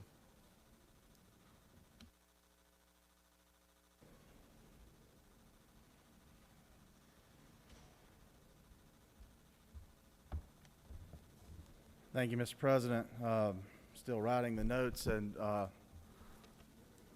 this is moving really quickly. As I told you, we've been getting along, working really well and hand in hand with the House and with OPB on the budget. And generally, you know, at this point in time, you're teeing up for a conference or something like that. But because we've been able to work so closely together, our friends in the minority party helping us as well, we're actually in a position to agree with the House's amendment to our Senate substitute to their original bill and avoid a conference in this situation. I want to walk you through the changes. There's really, about 7 changes I want to point out to you that are different from the bill you voted on just earlier this week. The biggest change is employee pay. You heard the announcement of the governor, lieutenant governor, and speaker yesterday, where due to some federal monies and fourth quarter FMAP savings, the governor, lieutenant governor, and speaker have all proposed that we do a one-time $1,000 pay raise bonus to state employees, 57,000 state employees who've been frontline workers during this process, including our DOT people who have been cleaning restrooms, our public health officials who've been putting shots in arms, our Department of Labor workers who are pulling 12 and 14-hour days to make sure that claims get paid out, all across the state, 57,000 employees. There are 2 groups that are not included in that category. One is the Board of Regents. They are not included, you understand, for constitutional reasons. The Board of Regents, we simply write a check to the Board of Regents, and because of the Georgia Constitution, they allocate those funds. We have been in discussions with Chancellor Wrigley, however, and they intend, we believe, to follow the state plan. They've been extremely open and forthcoming with how they intend to use their federal funds there. The other group that is exempt is you, the 256 of us. We are part-time workers. We are not full-time workers. We will not be paid a $1,000 bonus. I know all of you were waiting on that, but you expected it already. The second area where our budget now differs from what we sent across the hall earlier is in testing. We had made some reductions in testing. We thought that there were less tests that were going to be given based upon bills that we had passed. It turns out we're under a few contracts that we may have to pay those contracts for this year before we renegotiate them. So we had to do some add backs and meet the House on their numbers for testing. There was also a change in public safety where we had added some increased some funds for potential educational advancements and tier advancements in public safety. There was an agreement with the House that those are new changes and probably should be best saved for the 2022 amended. So what we did is took those funds and really just put them back, plowed them back into public safety, into our Department of Public Safety, where you'll see them used there. There's one other change of almost $500,000. You've gotten a lot of letters. You've come to talk to me during this time about concerns you've had from your constituents in domestic violence shelters. Remember that the federal change in law pulls out a substantial sum of money. It's a federal grant, the VOCA grant. We'll talk more about that offline if you'd like to. But the change in federal law will leave them with a pretty big hole this year. We're going to try to fill what we can from a state level. Again, realizing that the federal grant was so large, we're not going to be able to fill it all. But we tried to put in almost $500,000 to fill that hole. There was a change also in the medical cannabis and ag relations, where we're trying to get that group started and off the ground. We had to do a little bit of an ad there. One other change, we were originally at, I believe, 513 buses. We moved to 520 school buses that the budget on your desk will buy. That is directly attributable to each vote of each one of you. So thank you for helping us move to that number there. And the last change that I think is significant to mention here is where we originally had roughly $49,000 in a change, new position in the Department of Labor in line 215. You'll see that the House saw our $49,000, actually doubled it, and now it's at $100,000 for the purposes that we talked about previously, including providing management and some stability and some fortitude to the staff over there at the Department of Labor to help get the Department of Labor unemployment claims that many of you have discussed, help assist them in getting those paid and also in answering the audit questions that have been proposed. We've been hearing back, though, that they've been working extremely well with audits, and we appreciate their help with that. Those are the big changes from the bill you voted on last time. If there are any questions, Mr. President, I'll yield for the questions. Otherwise, I'll yield the well. Chair recognizes the senator from the 36th for a question. Thank you, Mr. President. Senator Yield. Yes, ma'am. I don't know the answer to this question that I'm posing to you, so it is a genuine question that was just raised to me by someone else. In the cuts that we did when we were here in June, the budget year that we're in now, we cut 10% pay to the members of the legislature. Yes, ma'am. To our paycheck. Now, did that get restored? Are we still down 10%, and are we moving into the end of this year with no restoration of legislator pay to the former level, the very low level that's been frozen at for, I've lost count of how many years. Is it 20 years? Senator from Macon would remember that, but could you refresh us on that and how it happened that the legislator pay in the midst of everything else did not get restored to its former level that we've had for 25 years? Well, certainly. Thank you, Senator, for that question. And I appreciate you throwing it our way. Just to give some of the members the background, our pay is normally about $17,000 a year. We took a cut to our budget commensurate with the cuts that we were placing on agencies and QBE in the fiscal year budget of 21 for last year. You guys decided to be leaders, and I appreciate your leadership that you took it on the chin yourself. You said, if we're going to push this down on frontline workers, on teachers, on superintendents making QBE decisions, then we're going to take it on our chin as well. And so I appreciate you and applaud you for doing that. In this budget, that amount is not added back. The reason that it is not added back yet is because, again, we heard from you. You wanted to be leaders again. You wanted to lead at the forefront. And right now, we still have a roughly 4% reduction in QBE. It was at 10%. This budget restores 60% of that amount, or 6%. We're still at 4%, and I know that none of you wanted to take your full pay, and we've not yet been able to fully fund QBE, and I want to tell you thank you for being leaders on that point. If you would yield for a follow-up question. Yes, ma'am. And that is, do you know, and you may not, what the amount is that is not in the budget as a result of cutting the legislator pay by 10%? It would be roughly $1,500 times 256. So that's going to be 256,000. Add half back to that, 100. It's going to be about $350,000, maybe slightly higher, 400 at the most.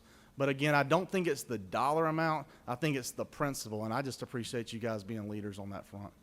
It's less than $500,000 that to bring us to our former pay level.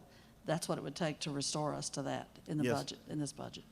Yes, ma'am. But again, I haven't had anyone in the legislature yet asking that their pay be restored before QBE was fully funded or DOT members were fully compensated for the reductions we had to place in state contracts, et cetera. And I appreciate that. Senator, you have no more questions. Thank you, sir. Mr. President, I'll yield the well. Does any other senator wish to speak for or against the motion? The chair sees none. Senator from the 19th has moved that the Senate agree to the House amendment to the Senate substitute to House Bill 80. All those in favor will vote yea. Opposed, nay. The Secretary will unlock the machine.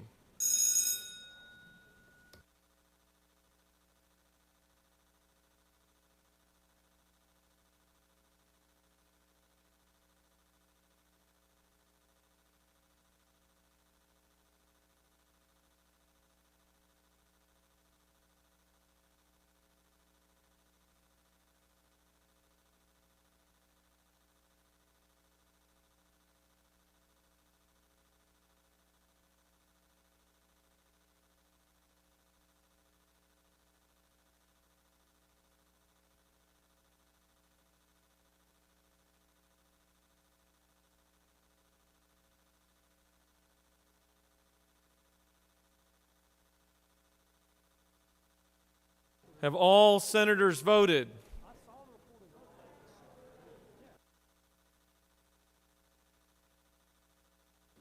Have all senators voted?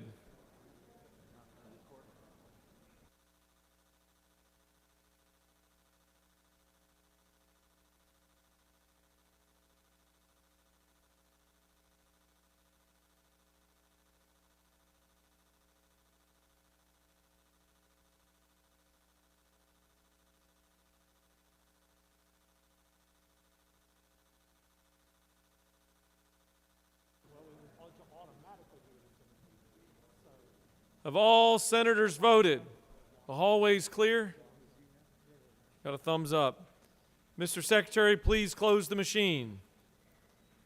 On the motion, the yeas are 50, the nays are 0, and the Senate has moved to agree to the House amendment to the Senate substitute to House Bill 80.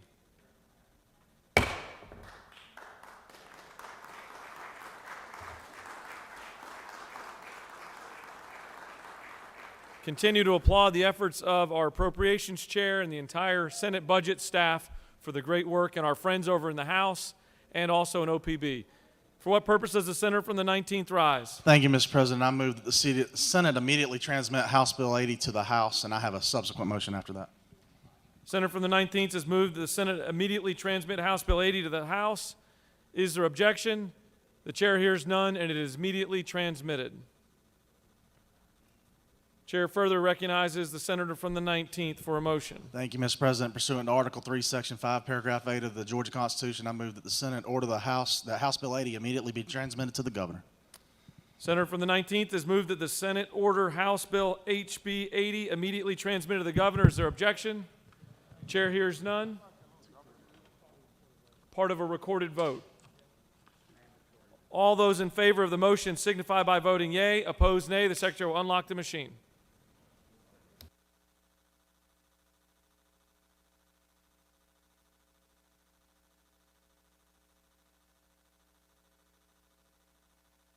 What purpose does the senator from the second rise?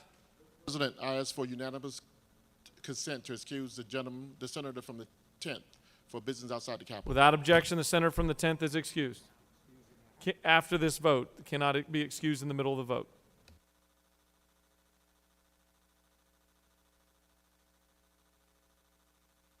Have all senators voted?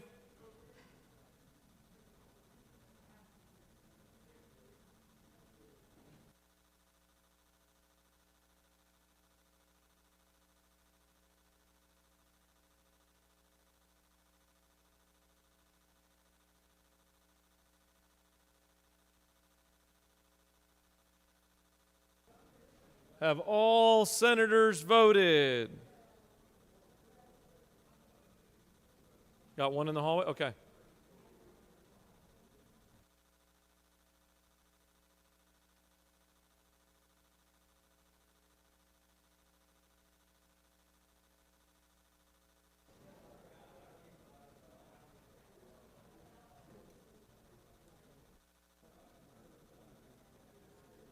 Have all senators voted? The hallway is clear.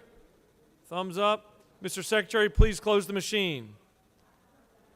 On the motion, the yeas are 49, the nays are 0, and the Senate has ordered that House Bill 80 immediately transmitted to the governor.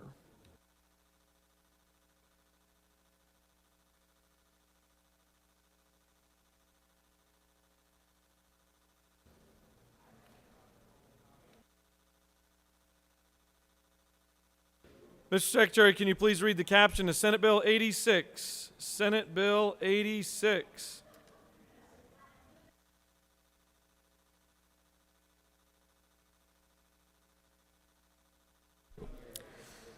Senate Bill 86 by Senator Walker of the 20th and others, a bill to be entitled an act to amend Part 2 of Article 15 of Chapter 1 of Title 10 of the Official Code of Georgia Annotated, relating to the Fair Business Practices Act of 1975, so as to provide for requirements for solicitations of services, for corporate filings required by the Secretary of State, and for other purposes. That completes the order, Mr. President. Chair recognizes the senator from the 20th to present Senate Bill 86. The distinguished senator from the 20th.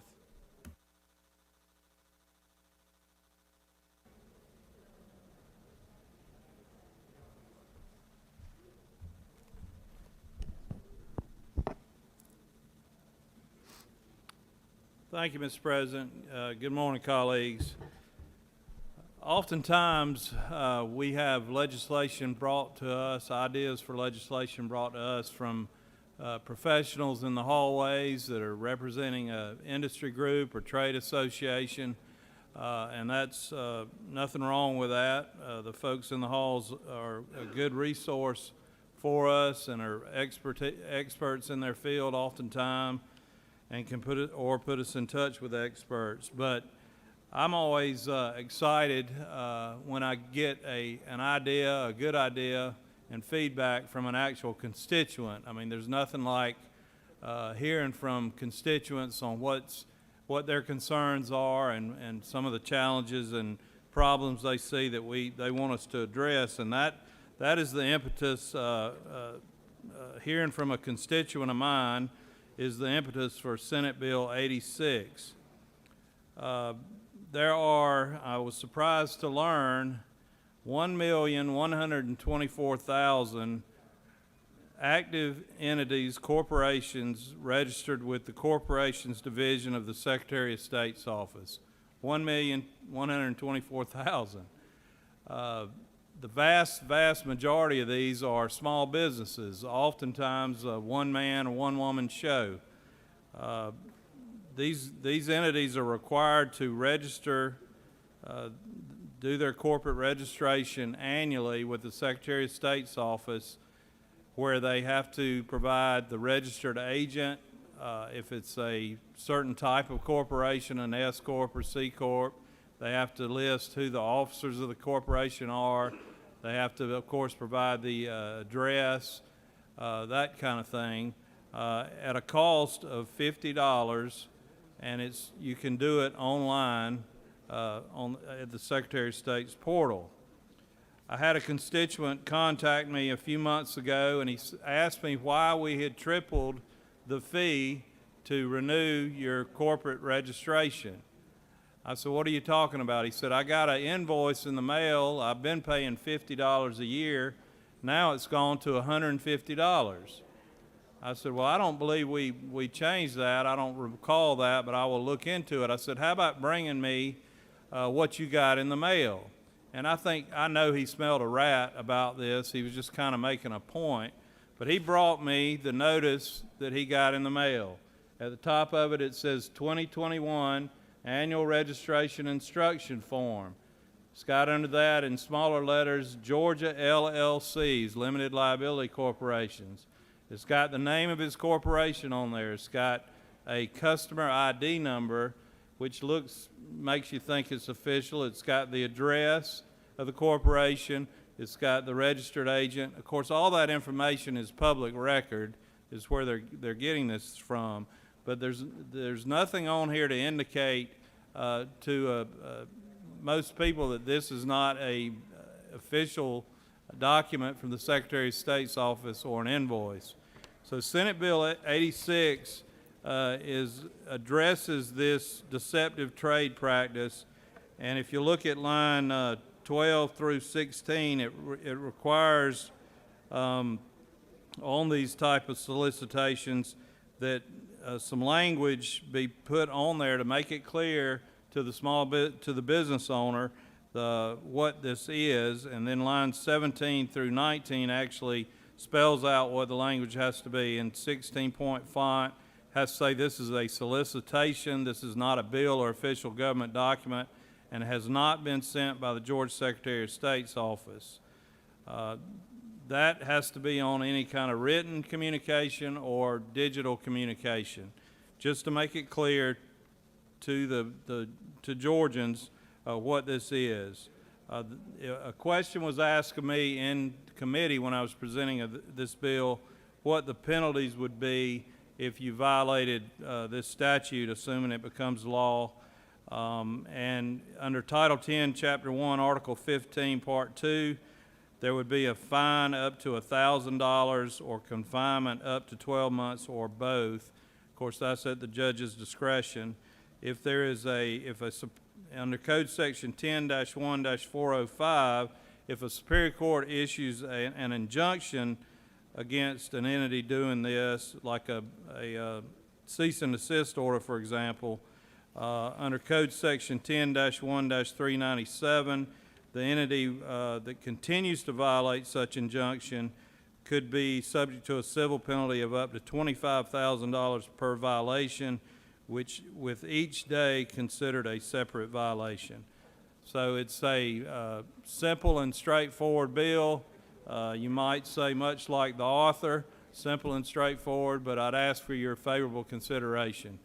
Be happy to answer any questions if there are any. If not, I'll yield the well. Senator, you have no questions. Thank you. Does any other senator wish to speak for or against Senate Bill 86? The chair sees none. Is there objection to agreeing to the report of the committee which is favorable to the passage of the bill? Chair hears none. The report of the committee is agreed to. Is there objection to the main question being ordered? Chair hears none, and the main question is ordered. Questions on the passage of the bill. All those in favor vote yea. Opposed, nay. The secretary will unlock the machine.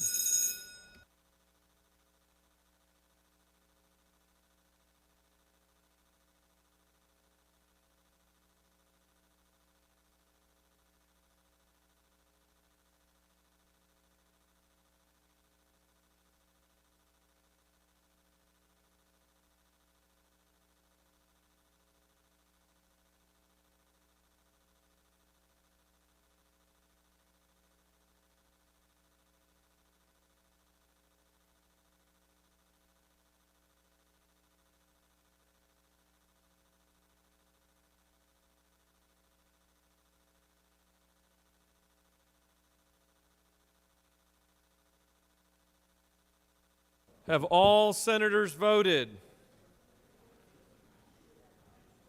All senators voted. Mr. Secretary, please close the machine.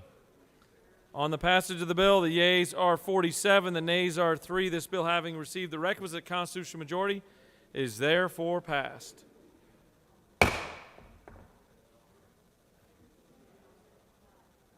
Mr. Secretary, can you please read the caption of Senate Bill 33?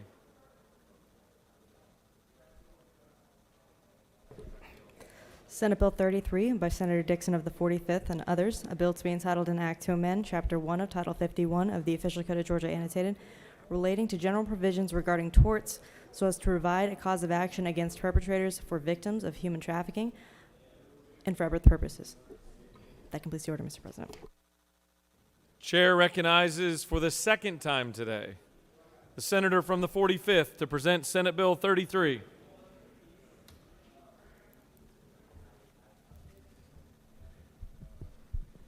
Thank you, Mr. Chairman. Mr. President.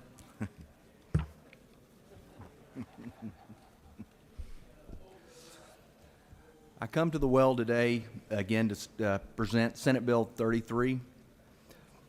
This is a governor's bill and a continuation of the First Lady Marty Kemp's initiatives.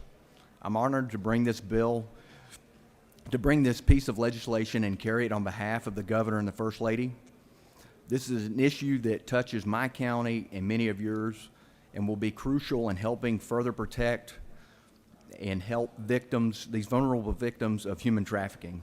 It first creates a new code section to provide for victims of human trafficking to have civil cause of action against perpetrators.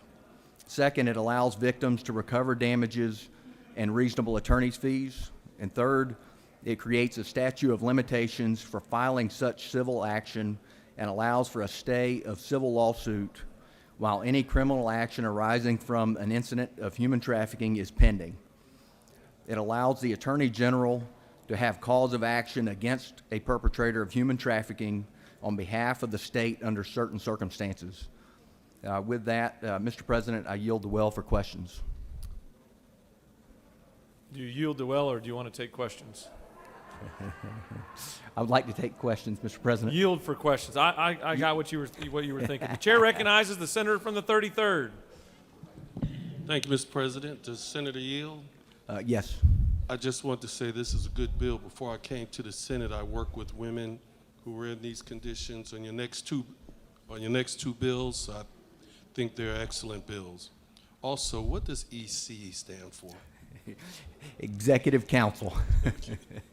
Thank you, sir. You have no more questions. I yield the well, Mr. President. They don't want to mess with you anymore. Any other senator wish to speak for or against Senate Bill 33? Chair sees none. Is there objection to agreeing to the report of the committee which is favorable to the passage of the bill? The chair hears none. The report of the committee is agreed to. Is there objection to the main question being ordered? Chair hears none, and the main question is ordered. Questions on the passage of the bill. All those in favor of the bill vote yea. Opposed, nay. The secretary will unlock the machine.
Have all senators voted? Mr. Secretary, please close the machine. On the passage of the bill, the yeas are 50, the nays are 0. This bill, having received the requisite constitutional majority, is therefore passed. Continued to be grateful for the First Lady's focus and efforts wrapped around trying to eliminate human trafficking here in our great state of Georgia. Mr. Secretary, please read the caption of Senate Bill 32. Senate Bill 32. Senate Bill 32 by Senator Brass of the 28th and others. Bill to be entitled an act to amend Code Section 50-18-72 of the Official Code of Georgia annotated, relating to when public disclosure not required and for other purposes. Mr. President, on February 3rd, 2021, the Senate Committee on Judiciary recommends that this bill do pass by substitute. Respectfully submitted, Senator Strickland of the 17th District Chair. The Senate Judiciary Committee offers the following substitute to Senate Bill 32. To amend Code Section 50-18-72 of the Official Code of Georgia annotated, relating to when public disclosure not required so as to exempt certain personal records of state and federal employees from public disclosure and for other purposes. That completes the order, Mr. President. Chair recognizes the senator from Noonan with great hair today to present Senate Bill 32.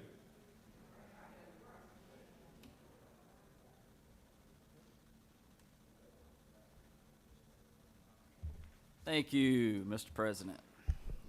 Members of this distinguished body, I present to you Senate Bill 32. And like the senator from the 20th mentioned earlier, it's great when you have bills come to you from constituents. This bill, too, came to me from a constituent. But this constituent might be a little bit different than your typical constituent. This constituent is a federal employee. And our current law allows county, city, and state employees to be exempt from certain public records such as revealing the employee's home address, their home telephone number, personal mobile or wireless telephone number, and various other information that we certainly wouldn't want out there. And just to give y'all a little bit of idea of the 28th District, we're located, my house is, I can get to the airport in about 20 minutes. And so because I can get there in 20 minutes, it's a great place to live if you travel. And a lot of these federal employees have to hop on a plane, or they work at the airport, or they work in Atlanta. Again, Coweta County in the 28th District, a great place to live if you have to do that. And so therefore, I do have lots of federal employees in my district. And all we're doing in this bill is we're adding federal employees to that list of employees that are exempt from these public records. So with that, Mr. President, I'll be happy to take questions or yield the well. You have no questions. I would appreciate y'all's favorable consideration for Senate Bill 32. Thank you. Any other senator wish to speak for or against Senate Bill 32? Chair sees none. The question is on the adoption of the committee substitute. Is there objection to adoption of the committee substitute? Chair hears none, and the committee substitute is adopted. Is there objection to agreeing the report of the committee which is favorable to the passage of the bill? The chair hears none. The report of the committee is agreed to. Is there objection to the main question being ordered? The chair hears none, and the main question is ordered. Questions on the passage of the bill by substitute. All those in favor of the bill will vote yea. Opposed, nay. The secretary will unlock the machine.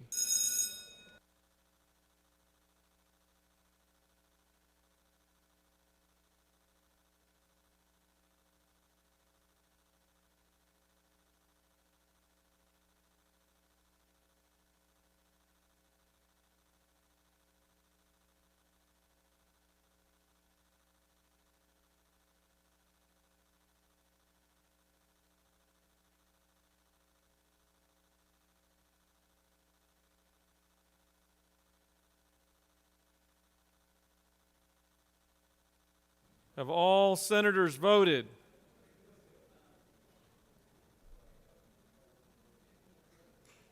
Have all senators voted? Anyone in the hallway? We got a thumbs up. Mr. Secretary, please close the machine. On the passage of the bill, the yeas are 48, the nays are 0. This bill, having received the requisite constitutional majority, is therefore passed by substitute.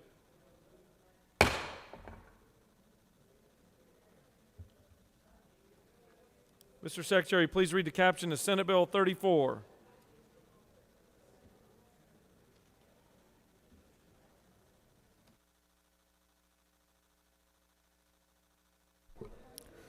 Senate Bill 34 by Senator Dixon of the 45th and others, a bill to be entitled an act to amend Chapter 12, Title 19 of the Official Code of Georgia annotated, relating to name change so as to provide that victims of human trafficking may petition for name change under seal, to provide for a definition and for other purposes.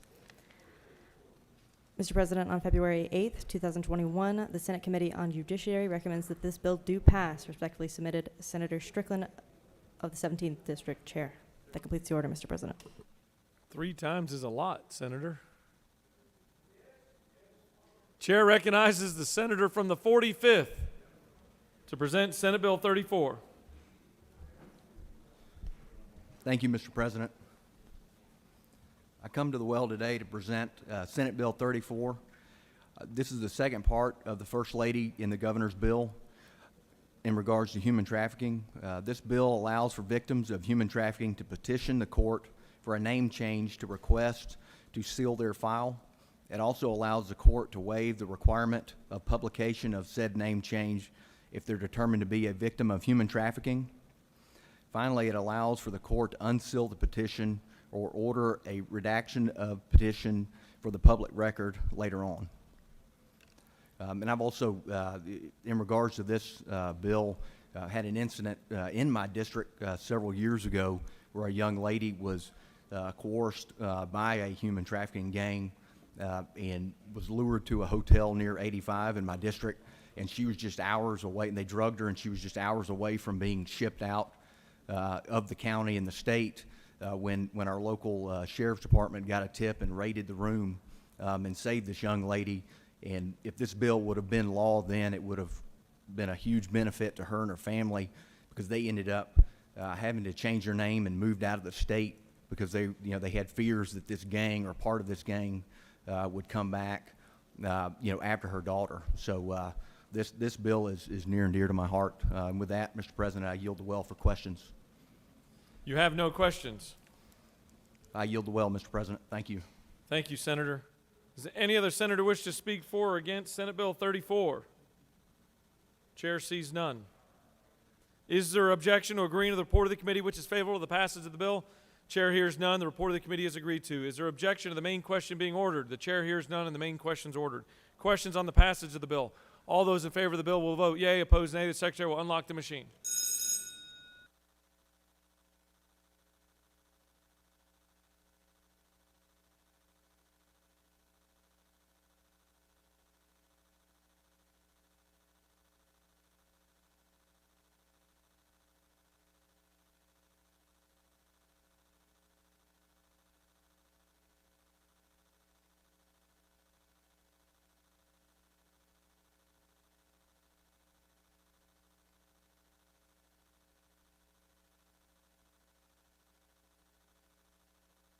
Have all senators voted?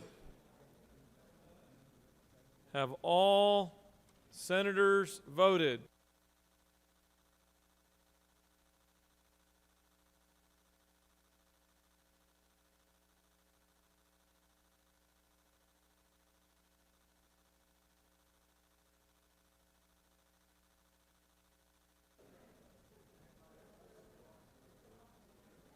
Have all senators voted? Mr. Secretary, please close the machine. On the passage of the bill, the yeas are 50, the nays are 0. This bill, having received the requisite constitutional majority, is therefore passed. Great day in the Senate as we combat human trafficking in this state. Chair recognizes the majority leader for a motion. Thank you, Mr. President. I move that the Senate stand adjourned until 10 o'clock on Tuesday, February 16th. 2021. Mr. Secretary, can you please read the announcements? Rules will meet upon adjournment in 450 of the Capitol. Public safety is canceled. Judiciary Subcommittee B will meet in 450 of the Capitol at 1 p.m. Agriculture and Consumer Affairs is canceled. Transportation is canceled. Regulated Industries and Utilities will meet at 3:30 and 4:50 of the Capitol. And Government Oversight is canceled. That completes the order, Mr. President. Chair recognizes the senator from the 36th for an announcement. Thank you, Mr. President. Colleagues, I want to extend an invitation to you to the Working Families Caucus Luncheon. You can pick up the lunches in room 307 and then zoom in for the meeting upon adjournment of our proceedings today.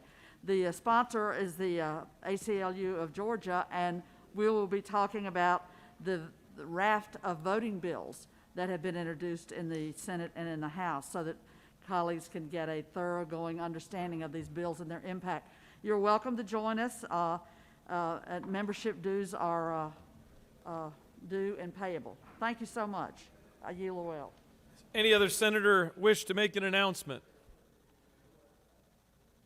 The Majority Leader has moved that the Senate stand adjourned until Tuesday, February 16th, 2021 at 10 a.m.